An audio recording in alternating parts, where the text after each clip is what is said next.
बिस्मिल्लाहिर्रहमानिर्रहीम। आज हम डिस्कस करेंगे सेक्शन 75 है सीआरपीसी का, form of warrant of arrest. Every warrant of arrest issued by a court under this code shall be in writing.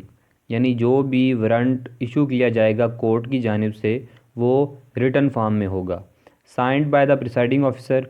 और जो भी उस कोर्ट का प्रिसाइडिंग ऑफिसर होगा उसके जो है वो इसके ऊपर सिग्नेचर होंगे। और in the case of A bench of magistrates by any member of such bench, या अगर ये एक बेंच की तरफ से इशू किया गया है वारंट तो फिर उस बेंच के किसी भी मेंबर के जो हैं वो इसके ऊपर साइन होंगे तो फिर ये इशू किया जाएगा।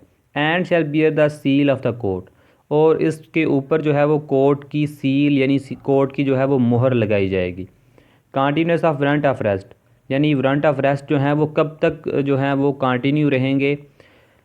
Every such warrant shall remain in force until it is cancelled by the court which issued it or until it is executed। यानी वारंट ऑफ अरेस्ट जो हैं वो उस वक्त तक कंटिन्यू रहेंगे जब तक इनको कोर्ट जो है वो कैंसिल ना कर दे या जब तक इसे जो है वो एग्जीक्यूट ना कर दिया जाए।